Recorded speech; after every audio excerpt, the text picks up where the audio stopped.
Përshëndetje të dashur teleshikues, po fillojmë edicionin e lajmeve në televizionin 4+. Çmimet e fruta perimeve në tregun e Pakicës pranë spitalit nuk janë të qëndrueshme, thon tregtarët. Ndërkohë qytetarët ankohen për çmime të larta me ardhjen e festave të fundvitit.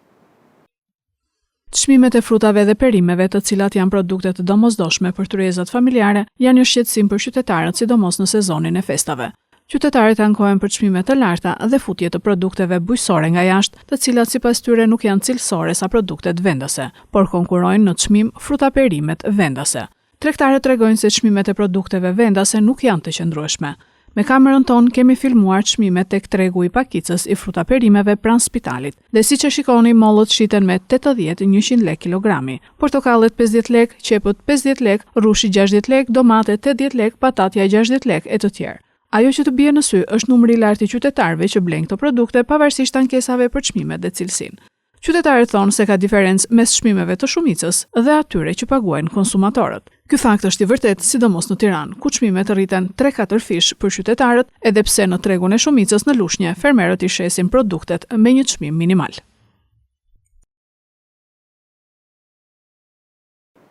Gjendja në repartin e pediatrisë në spitalin e Lushnjës paraqitet e qetë, krahasuar me vitet e kaluara, tregon mjekja pediatre Mirda Xhafa. Shqetësuese sipas saj mund të jetë ardhja e emigrantëve për festa që mund të sjellë viroza të ndryshme. Reparti i pediatrisë është i qetë këtë fundviti krahasuar me vitet e kaluara. Numri vizitave ka rënë ndjeshëm dhe nuk ka viroza shqetësuese. Pasi familjet po tregojnë më shumë kujdes për fëmijët, tregon mjekja pediatre Mirda Xhafa. Aktualisht situata në spitalin e Lushnjës, sidomos në repartin e pediatrisë, është e qetë. Nuk është një situatë krahasuar me vitet e mëparshme, nuk është një situatë alarmante, nuk qarkullojnë viroza madhore, qarkullojnë viroza banale, angina, kryesisht folikulare, që bëjnë temperatura, po duke qenë që kujdesi prindëror, kujdesi familjar është maksimal, arrin menaxhohen shumë mirë pjesa më e madhe dhe në kushtet e shtëpisë.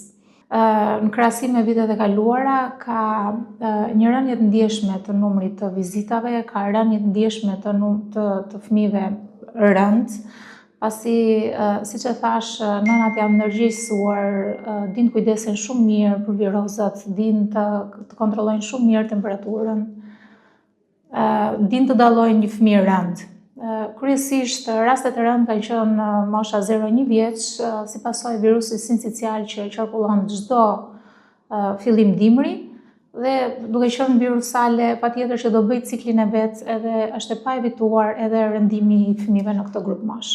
Shqetësues është ardhja e emigrantëve për festa, pasi mund të kemi fluks virozash që do të qarkullojnë në popullat dhe për pasojë do të prekin edhe fëmijët, sidomos 0-2 vjeç, tha ajo.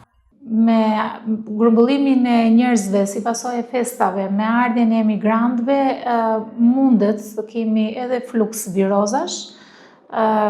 Megjithatë, koha do ta tregoj, unë i rekomandoj nënave vetëm të bëjnë kujdes nga diferencat e mëdha temperaturave, në rast se gjendemi në një ambient shumë të ngrohtë, dalja e menjëhershme në ambientet e ftohta duhet shoqërohet me masat që ne marrim me veshje edhe mbulim të fëmijës, sidomos për fëmijët 0-2 vjeç, 0-3 vjeç, fëmijët e vegjël.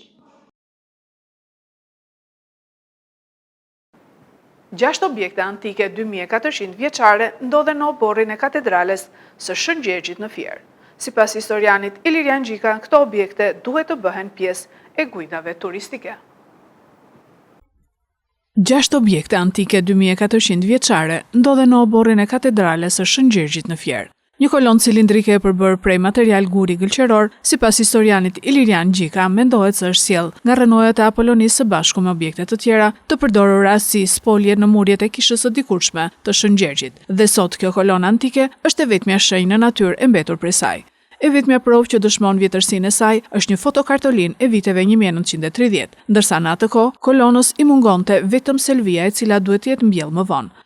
Ndërsa sot ato bashkëtojnë me njëra tjetrën, duke u bërë pjesë e ansamblit ndërtimor të kishës së Shën Gjergjit. Për studiusit dhe arkeologët, ato janë objektet më të vjetra që ruhen në qytetin e Fierit dhe që kanë një histori të veçantë. Janë të ndara sipas vendodhjes së tanishme në 2 grupe.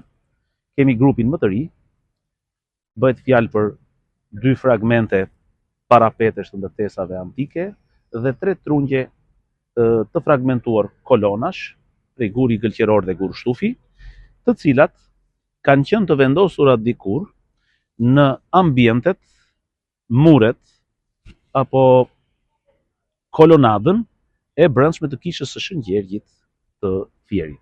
Ky është një nga objektet më të vjetra të sjella nga Apolonia, që daton që prej themelimit dhe ndërtimit të kishës në vitin 1782.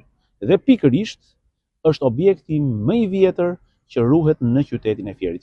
5 objektet e tjera janë zbuluar një vit më parë gjatë punimeve për ndërtimin e Mitropolisë së Re. Tani këto objekte 6 gur që ndodhen në truallin e kishës së Shëngjergjit, 5 prej të cilëve janë gjetur gjatë punimeve të kryera për ndërtimin e ndërtesës së Mitropolisë, ndërsa një prej tyre që ndodhet pranë Selvis është guri kolon i tryezës së shenjtë të kishës së vjetër të Shëngjergjit. Ashtu siç dihet nga historianët, ka 2 mendime që trualli ku ndodhemi është përdorur si varrez. Një mendim i historianëve është që nga fillimi i shekullit të 12 dhe një mendim tjetër është i shekullit të 15. Ky mendim i dytë është më i sigurt sepse janë gjetur këtu edhe gur me shqiponj që i përkasin periudhës së Skënderbeut. Dhe ky truall është përdorur si varrez deri në vitin 1922. Pastaj varrezët nga këtu kanë kaluar në pjesën jugore të qytetit, në rrugën Fier-Vlorë, mbas shinave të trenit që shkojnë për në ish-tecin e Fierit. Ndërkohë për historianin Gjika, këto objekte më të vjetra të qytetit të Fierit duhet të bëhen pjesë e guidave turistike dhe të shërbejnë si pikë referimi veçanërisht për turet e turistëve të huaj. Kryeministri Rama zhvilloi një takim me të rinjtë e punësuar nga programet e nxitjes së punësimit.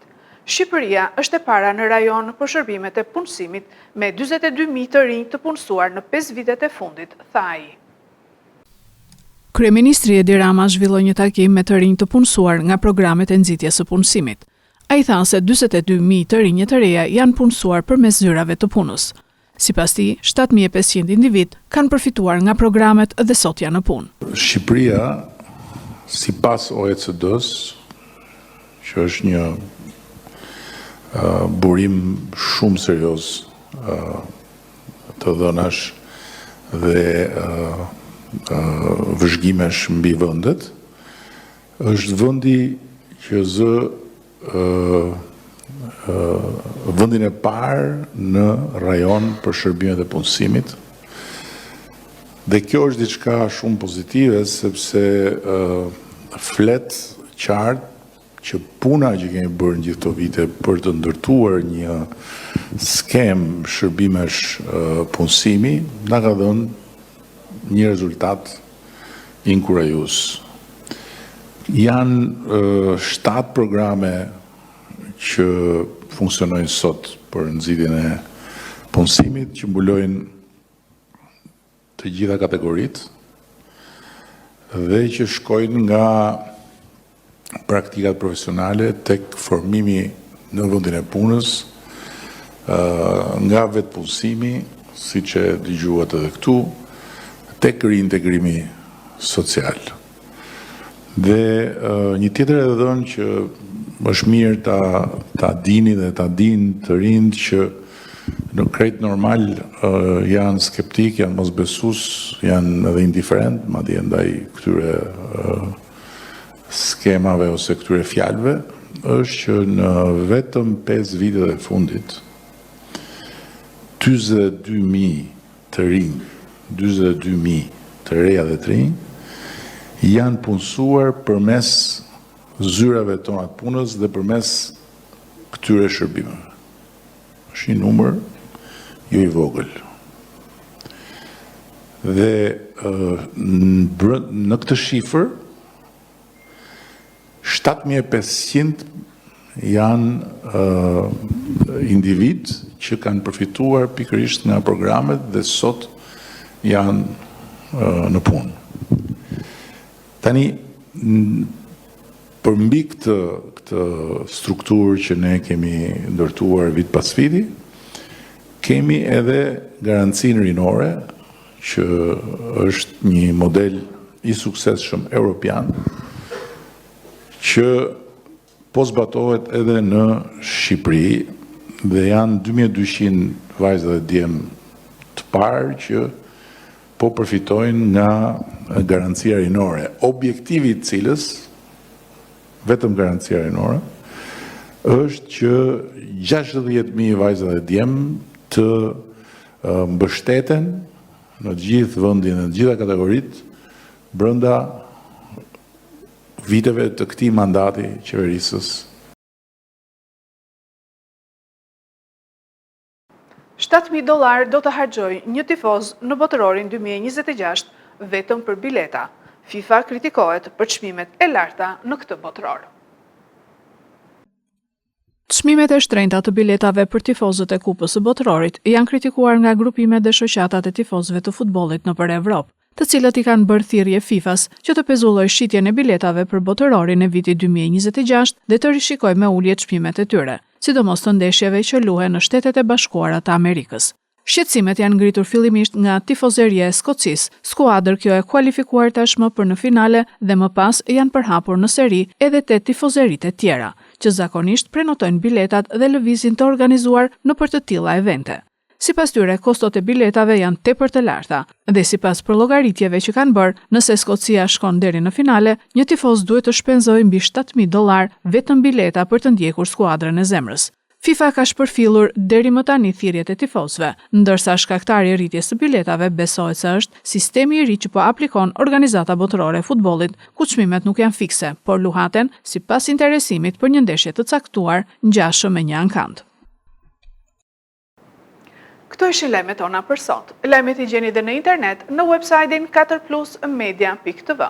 Fundjavë të këndshme.